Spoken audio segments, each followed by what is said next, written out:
নমস্কার।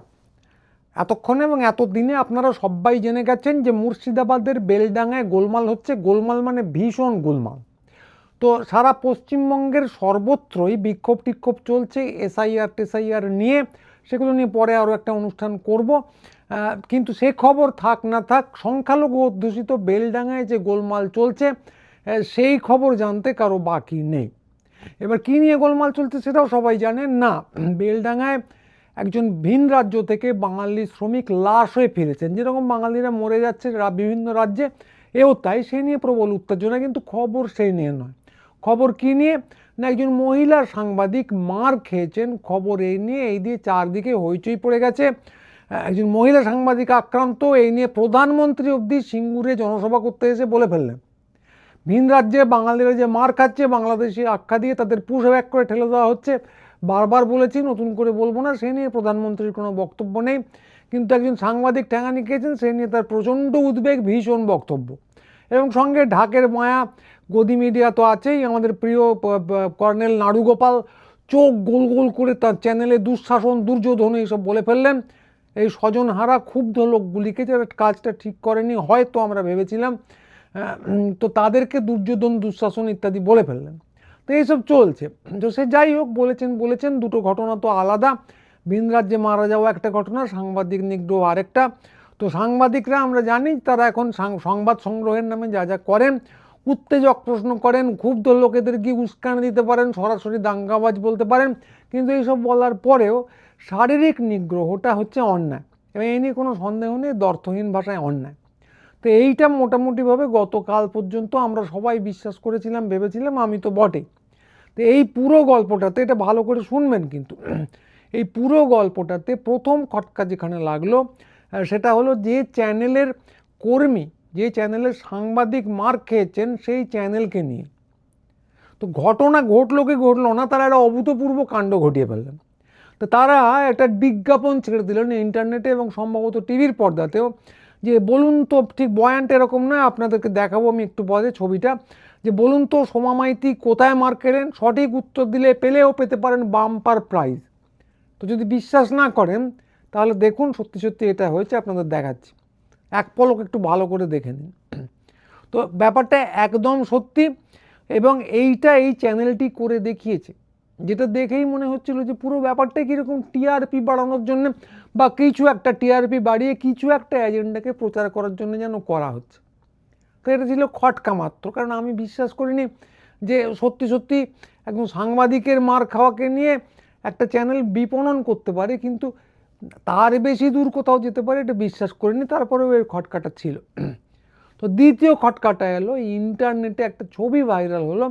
ছবিটা কি না, আহত সাংবাদিক দেখা যাচ্ছে একবার বসে আছেন এবং তার আগে বিছানায় শুয়ে আছেন হাসপাতালের বেডে, ভয়ঙ্কর আহত। তো আহত অবস্থাতেও তারপর তিনি গড়গড়িয়ে নানা কথাবার্তা বললেন।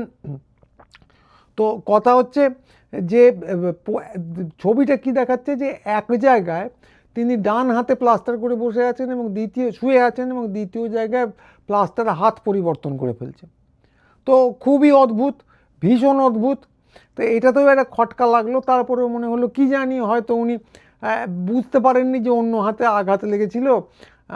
প্রথমে এক হাতে ব্যান্ডেজ লাগানো হয়েছিল, তারপর বুঝতে পারলেন যে অন্য হাতে আঘাত লেগেছে, তখন ব্যান্ডেজটা সেই হাতে জড়িয়ে দেওয়া হলো।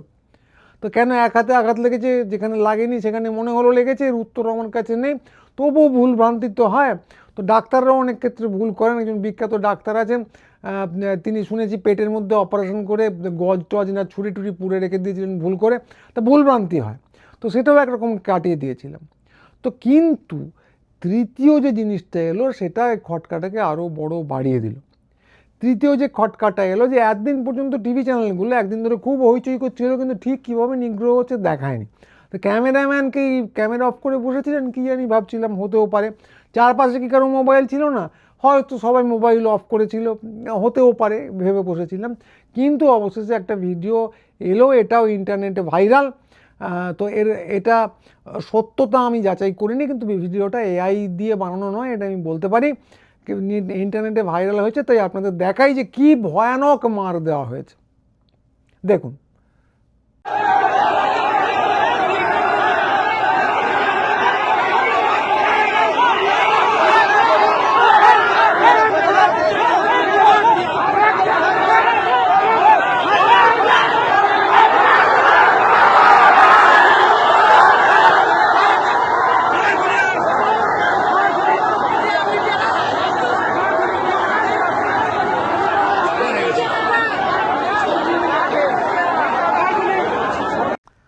তো উনি বলেছিলেন, কি বলেছিলেন আমি সেই ক্লিপটা দেখাতে পারলে ভালো হতো, কিন্তু কি জানি বাবাকে কপিরাইট স্ট্রাইক মেরে দেবে।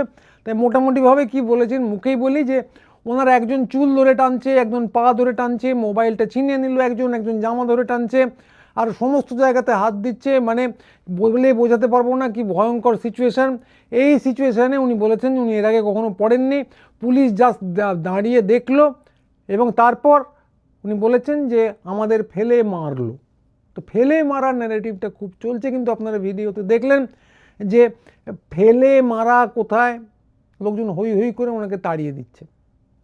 তো আগেই বলেছি ভিডিও সত্যতা আমি যাচাই করিনি, তবে একটা জিনিস বলতে পারি, এটা এআই দিয়ে বানানো নয়, এআই আমার দীর্ঘদিনের অভিজ্ঞতা আছে, এটা এআই দিয়ে বানানো না। তবে হতেও পারে যে এটা হচ্ছে প্রাথমিক অংশের ঘটনা, এরপরে হয়তো কিছু হয়েছে, কিন্তু ভয়ানক মারের যে চিত্র আমাদেরকে বলা হয়েছে তা এটার মধ্যে সেটা কিছু নেই, এ নিয়ে কোনো সন্দেহ নেই। ওনারাও কোনো কিছু দেখাননি, শুধু মৌখিক ভার্সান দিয়েছেন, কিন্তু তার বিপরীতে এই ভিডিওটা আমাদের সামনে আছে। তো হতেই পারে আগে যেটা বলছি এর পরেও কিছু ঘটেছে, কিন্তু কথা হলো সব কটা খটকা যদি যোগ করা হয় তাহলে কিন্তু একটা বিচ্ছিরি প্রশ্নের জন্ম দিচ্ছে। কারণ এটাই তো প্রথম নয়, আজ পর্যন্ত এই গদি মিডিয়া যাদেরকে বলা হয় সেই চ্যানেলগুলো আজ পর্যন্ত যা যা করেছে তা এক কথায় অকল্পনীয়। ফলে এদের উপর এক কথায় বিশ্বাস রাখা কিন্তু ভীষণ ভীষণ ভীষণ কঠিন। তো কথাটা খুব পরিষ্কার, আমি আরেকবার বলে দিই, কোনো চ্যানেলের কর্মী হন, কলকাতা কর্পোরেশনের কর্মী হন, কোনো সরকারি কর্মচারী হন, বেসরকারি কর্মচারী হন, ঝাড়ুদার হন, ম্যাথর হন, আইটি কুলি হন, তাদের কাউকে ধরে হাতের সুখ করে নেওয়া অন্যায়। তারা যেটা করছেন খারাপ কাজ করতে পারেন, কিন্তু কাজটা কি মৌখিকভাবে কিছু খারাপ কথা বলেছেন বা না বলতে পারেন, একে শারীরিকভাবে নিগ্রহ করে এর উত্তর দেওয়া হয় না, কোনো ক্ষোভেরই শুরু হয় না। এটা অন্যায়, ভীষণ রকম অন্যায়। কিন্তু কথা হচ্ছে যে সংবাদ মাধ্যমগুলো, মানে আমি এখনও জানি না যে ওই ভিডিওটা সম্পূর্ণ কি না, ধরে নিচ্ছি সম্পূর্ণ নয়, কিন্তু তাহলেও কিছু কথা বলার থেকে যায়, সেই কথাটা খুব পরিষ্কার। কথাটা কি, যে সংবাদ মাধ্যমগুলো যা করেছে তাতে তারা যদি আমরা চতুর্থ স্তম্ভ বলে লাফায়, সেটা করার খুব একেবারেই অধিকার তাদের নেই, খুব পরিষ্কার। হ্যাঁ, আমি বাংলার সংবাদ মাধ্যমগুলোকে বলছি। তো কোনো গরিলা যদি আজকে বুক চাপড়ে বলতে থাকে আমি চতুর্থ স্তম্ভ, তাহলে তার কথা যেরকম হাস্যকর শোনাবে, তা এদের কথাও সেরকম। বুক চাপড়ে বললেই কেউ চতুর্থ, পঞ্চম, ষষ্ঠ, সপ্তম বা নবনীতম কোনো রকম স্তম্ভই হয়ে যায় না। সংবাদ মাধ্যম হতে গেলে তার কিছু দায় দায়িত্ব পালন করতে হয়। সংবাদ মাধ্যমকে নির্বাচন কমিশনের মতোই আমরা কেউ নির্বাচন করি না, আমাদের কাছে সে দায়বদ্ধ নয়। এমনকি খবরের সূত্র সে রক্ষা করে, সোর্স সবাই কাউকে বলে দেয় না, এই সমস্ত কিছুও হয়। তো এইটাকে আমরা যেহেতু নির্বাচন করি না, তাদেরকে নিজস্ব কিছু এথিক্স থাকতে হয়, নৈতিকতা, নীতি নৈতিকতা, যার জন্য সংবাদ মাধ্যম চতুর্থ স্তম্ভ এবং সে সম্মানটা সে পায়। তো এই দায় দায়িত্ব কোথায়? এরা তো নিজেদের সাংবাদিকের ঠ্যাঙানি খাওয়াটাকেও খুব পরিষ্কার বেওসায় পরিণত করেছেন। তো কী না বলুন তো, সোমা মাইতি কোথায় মার খেলেন, যদি সঠিক উত্তর দিতে পারেন তাহলে পেতে পারেন বাম্পার প্রাইজ। তো রোমে একটা সময় দাস ব্যবসা চলতো, তো নতুন কিছু নয়, আপনারা সবাই জানেন। এবং সেই দাস ব্যবসায় একজন আরেকজনকে মেরে ফেলতো এবং সেটার থেকে বাকিরা সকলে খুব আনন্দ পেত। গ্ল্যাডিয়েটরদের কথাই বলছি আমি। কিন্তু সেই গ্ল্যাডিয়েটরের ব্যবসাতেও কিছু নীতি নৈতিকতা ছিল। একজন আরেকজনকে মেরে ফেললো, তাকে বলা হলো যে ভাই তুমি মেরে ফেলো, তোমাকেও খুঁচিয়ে মেরে ফেলবে, এই জিনিস ওখানে হতো না। তো এই সংবাদ মাধ্যমে বিজ্ঞাপন থেকে যা বুঝলাম যে ওই রোমান গ্ল্যাডিয়েটর, দাস ব্যবসা, এদের যে নৈতিকতা ছিল সেইটুকুও কিন্তু এদের নেই। এবং এখানেই শেষ নয়, এইটুকু হলেই তো একটা কথা ছিল, একরকম ছিল। কিন্তু একটা কথা সংবাদ মাধ্যমের বন্ধুদেরই বলছি, আর আপনারা যারা দেখছেন তাদেরও বলুন তো, গত এক বছরে সেনসেশনাল খুব গুরুতর খবরগুলোর মধ্যে কতগুলো সত্যি? তো করাচি লাহোর দখল হয়ে গেল, এই খবর তো আপনারা দেখেছেন, অপারেশন সিঁদুরের সময় সেটা সম্পূর্ণ ভুল। পানাগড়ে ইভটিজিংয়ের মৃত্যু হলো, হইচই হয়ে গেল। অভয়া তিলোত্তমার মাকে ফোনে এই মায়ের সঙ্গে কথা বলিয়ে দেওয়ার মধ্যে একটা কুৎসিত জিনিস হলো, দেখে গা গুলিয়ে ওঠে। তারপর কি দেখা গেল, ইভটিজিংয়ের মৃত্যু, ইভটিজিংয়ের খুন, ব্যাপারটাই গুল। দুর্গাপুরের কলেজে গণধর্ষণ, গুল। তারপরে এই কদিন আগে হাল আমলে এসআইআর তৈরি, নাড়ু গোপাল চোখ গোল গোল করে বলছিলেন এসআইআর তো বহুবার হয়েছে ভারতবর্ষে, হঠাৎ এই এসআইআর নিয়ে এত ভয়ের কী আছে? তো ভয়ের কী আছে দেখাই যাচ্ছে, এবং এটা উনি জানতেন না, আমি বিশ্বাস করি না, ফলে ওটাও আরেকটা ভুল। এই যে এসআইআর হওয়ার ঠিক আগে যা দিয়ে প্রেক্ষাপট শুরু হলো, চারদিকে বাংলাদেশি সমস্ত বস্তি ফাঁকা হয়ে যাচ্ছে, গুল, সীমান্তে বাংলাদেশিদের ভিড়, গুল। তো এই সমস্ত গুল আর উদাহরণ দেব না। এর মধ্যে একটা খবর ঠিক ছিল, এই নিয়ে কোনো সন্দেহ নেই, সেটাও বলতে হবে, সেন্সেশনাল খবরগুলোর মধ্যে, সেটা হলো কলকাতার আইন কলেজে ধর্ষণ। তো এই হচ্ছে মোটামুটিভাবে আমার যা মনে পড়ছে তার তালিকা। তাও এর মধ্যে সেই আরজি কর কাণ্ডকে ধরে নিই, সেখানে সেই সুবিখ্যাত প্রভাতী বিখ্যাত দৈনিক সংবাদপত্রের প্রথম পাতায় বেরিয়েছিল সেই সুবিখ্যাত লাশের সঙ্গে সঙ্গম চক্র। লাশের সঙ্গে সঙ্গম করছেন একদল, সেই পর্ণ নাকি ভিডিও করে বিভিন্ন জায়গায় বিক্রি করা হচ্ছে, কারা কেনেন ভগবান জানে। এই খবরটা বেরিয়েছিল, অকল্পনীয়। তো যাই হোক, সেটা এর মধ্যে ধরিনি, কারণ এটা অনেক দিন আগে, আর তাছাড়া এটা এমন একটা উচ্চতায় পৌঁছেছে, এইটা আর আমি সমা বলছি, তো এরা ধরা ছোঁয়ার বাইরে। কিন্তু কথা হলো যে গত এক বছরের মধ্যে যে যদি 6টা খবর বেরোয়, তার মধ্যে 5টাই সেন্সেশনাল গুরুতর খবরের কথা বলছি। এবং সেই খবর যদি উদ্দেশ্য প্রণোদিতভাবে কেউ দেয়, উদ্দেশ্য প্রণোদিত কেন বলছি, একবার ভুল হতে পারে, মানুষ শিক্ষা নেয়, কিন্তু শিক্ষা না নিয়ে বারংবার একই জিনিস করে যাওয়া উদ্দেশ্য প্রণোদিত ছাড়া আর কিছু হতে পারে না। তো এইটা যারা উদ্দেশ্য প্রণোদিতভাবে করে, যতই গরিলার মতো বুক চাপড়াক, তারা কোথাকার চতুর্থ স্তম্ভ? হিটলারের জমানার? প্রশ্নটা থেকে যায়। যদি যা দেখলাম চোখে সেটা ঠিক নাও হয়, হয়তো এই ভিডিওর পরে আরও অনেক কিছু ঘটেছে, হতেও পারে, আমি ঠিক বিশ্বাস করতে পারছি না, কিন্তু হতেই পারে। যদি তাও হয় তাহলেও কিন্তু এই প্রশ্নগুলো থেকে যায়। তো দেখছি অনেক সাংবাদিকই প্রতিবাদ করছেন, তো বেশ করছেন, কাজটা ঠিক হয়নি আমিও বলছি। শারীরিক নিগ্রহ অন্যায়, শাস্তি হওয়া দরকার যদি হয়ে থাকে, এটা আমিও বলছি। কারণ গণপিটুনির দিকে কোনো কিছু নিয়ে যাওয়াই হচ্ছে অন্যায়, ওতে করে ক্ষোভের কোনো প্রতিকার হয় না, বৃহত্তর অন্যায়ের জন্ম দেয়, জঙ্গলের রাজত্ব তৈরি হয়, এবং শেষ পর্যন্তই আবারও খবরের ব্যবসাদার আর ঘৃণার ব্যবসায়ীদেরই কাজের সুবিধা হয়। কিন্তু কথা হচ্ছে, এটা আমি বন্ধু সাংবাদিকদের বলছি, তারা যদি বন্ধু ভাবেন, শত্রু ভাবলে তাও ঠিক আছে। তো আপনারা আপনাদের সাধের চতুর্থ স্তম্ভকে রক্ষা করতে নেমেছেন, খুব ভালো কথা, সম্পূর্ণ সমর্থন আছে। কিন্তু কথা হচ্ছে, যখন এটাকে সম্পূর্ণ মিথ্যাচারের আখড়া বানিয়ে ফেলা হয়, এই 6টার মধ্যে 5টা খবরই ভুল, গুল, উদ্দেশ্য প্রণোদিত রকম গুল, স্তম্ভ কি তখন থাকে? স্তম্ভ বলে কিছু থাকে না। তো সেইটা যখন হয়, আপনাদের স্তম্ভকে যখন গুড়িয়ে দেওয়া হয়, তখন আপনাদের মুখ কোথায় থাকে? টানা মিথ্যাচার এবং ঘৃণার চাষবাস হয়ে চলেছে গোটা মিডিয়া জুড়ে। সেসব বুক বাজিয়ে কারা করেন? তার কপি কারা লেখেন? আপনারাই তো। আপনারা যারা সমর্থন করেন না, সেগুলো মুখ খুলেছেন কখনো? বাঙালি ভিন রাজ্য থেকে খুন হয়ে ফিরছে, উস্কানি কারা দিচ্ছে? আপনাদের সহকর্মীরাই তো, যদি আপনারা নিজেরাই না দিয়ে থাকেন। তো এখন আপনারা স্তম্ভ হয়ে গেলেন, আর যাদের স্বজনহারা, যারা স্বজন হারিয়েছে ভিন রাজ্যে, তারা হয়ে গেল দুষ্কৃতী, দুঃশাসন, দুর্যোধন। তুমি মহারাজ, সাধু হলে আজ। এই কথাটা রবীন্দ্রনাথ মনে হয় এদের উদ্দেশ্যেই লিখেছিলেন। তো একটা কথা বলে রাখা ভালো, যে না, যারা স্বজন হারিয়েছে তারা মারেনি, মেরেছে অন্য লোকজন, ফলে পুরোটাই ক্ষোভ থেকে হয়েছে আমি মানতে পারছি না, যদি মেরে থাকে।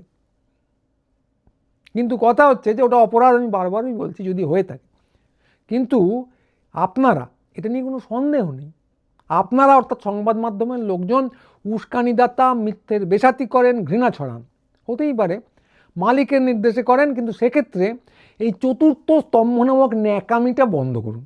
মালিকের কথায় ঝাড়ুদাররা ঝাড়ু দেয়, আইটি কুলিরা কোড করে, এই আমি যেমন আইটি কুলি কোড করি, আপনারা কপি লেখেন, যা বলে তাই করেন, তো দোষের কিছু নেই। কিন্তু এই যে মাছিমারা কেরানির কাজে চতুর্থ স্তম্ভের গৌরব, গর্ব কোথাও নেই, অতিরিক্ত মর্যাদা দাবি করবেন না। অতিরিক্ত মর্যাদা ছিল একটা সময়, সাংবাদিকরা, পুলিশ প্রহরা তোয়াক্কা করতেন না, মাঠে ঘাটে যুদ্ধে প্রান্তরে ঝুঁকি নিয়ে নেমে পড়তেন, পুলিশ দিয়ে সেসব জায়গায় সুরক্ষা হয় না, বিপদেও পড়তেন। রাজনৈতিক দলের লোকজন আক্রমণ করতো, সব কিছুই হতো, যুদ্ধক্ষেত্রে গেলে তো গুলি টুলিও খেয়ে মারা গেছেন বিভিন্ন জন, হয়েছে এসব, কিন্তু জনরোষে পড়তেন না। এটা কিন্তু রাজনৈতিক দল কালকে ঘটায়নি, আগের দিন ঘটায়নি, জনরোষের কাণ্ড ঘটতো না। কেন? কারণ জনতা জানতো যে এরা, সাংবাদিকরা এসেছেন, এরা এমন একটা বয়ান উদ্ধার করে পৃথিবীকে দেখাবেন, সেটা সকলের জানা দরকার। কিন্তু এখন এই জনতাই জানে যে এসব অতীতের কথা, এখন এরা চিৎকার করবে, খবরের নামে চিৎকার করবে, উস্কানি দেবে, মিথ্যে কথা প্রচার করবে। তো ফলে জনরোষ হওয়া স্বাভাবিক। আপনারা যারা কলকাতায় বসে থাকেন আপনারা জানেন যে রাজনৈতিক দলের লোকজনকে ডাকলেই ল্যালা করে চলে আসবে, বুদ্ধিজীবীদের ডাকলেই ল্যালা করে চলে আসবে, কিন্তু সারা পশ্চিমবঙ্গে তা নয়। আপনাদের মিথ্যের দেশাতি নানা জায়গায় ধরা পড়ে যাচ্ছে। কাজেই যদি প্রতিবাদ করতে হয়, যদি কাজ করতে হয়, তাহলে নিজেদের পেশার সম্মানটা পুনরুদ্ধার করুন।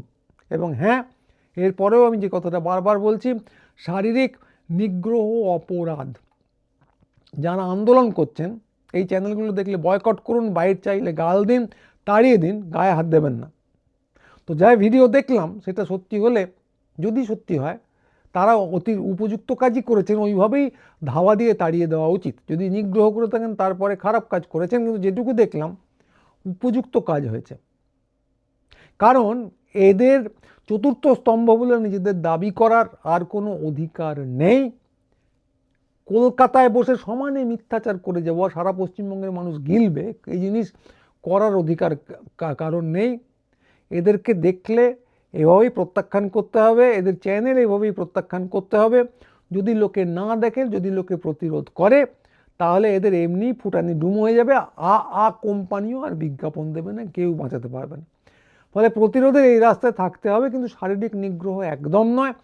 কারণ শারীরিক নিগ্রহ, বারবার বলছি যে এটা একটা গণপিটুনির দিকে চলে যায়, সেটা কারো পক্ষেই স্বাস্থ্যকর নয়। তো আজকে এইটুকুই। এই ভিডিওটা খুব গুরুত্বপূর্ণ, কারণ ছকটা ঠিক কী এর থেকে বোঝা যাচ্ছে যে ব্যাপারটাকে বাঙালি মার খাচ্ছে, এটাকে যেন তেন প্রকারণের একটা হিন্দু মুসলমানের দিকে নিয়ে যেতে চায়। সেই জন্যই মুর্শিদাবাদের এত ফোকাস। সারা পশ্চিমবঙ্গে নানা রকম আন্দোলন হচ্ছে, বর্ধমানে হচ্ছে, নদিয়ায় হচ্ছে, বিএলওরা পদত্যাগ করছেন, নন্দীগ্রামে হচ্ছে, মেদিনীপুরে হচ্ছে, কিন্তু এদের ফোকাস হচ্ছে বেলডাঙ্গা এবং হিন্দু মুসলমানে। এবং তার জন্য যদি কিছু বানাতে হয়, আমার মনে হয় যে কিছু বানিয়ে গল্প ছাড়তে হলে সেটাও এরা ছাড়বে। আমি এখনও নিশ্চিত নই পুরোটাই বানানো কি না, সন্দেহ সেরকমই, কিন্তু মনে হচ্ছে যে এরা কিছু বানানো গল্প হলেও ছাড়বে। যদি বানানো নাও হয় তাহলে ওই বিজ্ঞাপন মিথ্যে নয়, ডান হাত বাঁ হাতের ব্যান্ডেজ মিথ্যে নয়, এবং এই যে ভিডিওর প্রথমাংশ এটাও মিথ্যে বলে মনে হয় না। ফলে সন্দেহটা থেকে যাই, এদের ছকটা যে আছে এই নিয়ে বিশেষ সন্দেহের অবকাশ নেই। এতগুলো খটকা যোগ করলে একটা জিনিসই বেরিয়ে আসে, আমার সেটাই বিশ্বাস করতে ইচ্ছে করছে। কিন্তু যদিও আমি তথ্যনিষ্ঠ থাকি, তথ্যনিষ্ঠ থাকার জন্য বলতে হবে যে এটা 100% সত্যি আমি গ্যারান্টি দিয়ে বলতে পারি না। তো যাই হোক, আজকে এইটুকুই। পরের ভিডিও নিয়ে খুব তাড়াতাড়ি আবার আসবো। আপনারা চ্যানেল সাবস্ক্রাইব করবেন, আমাদের বইমেলা স্টলে আসবেন, 5, 6, 7 ভুলবেন না। দেখা হবে আশা করি খুব শীঘ্রই। নমস্কার।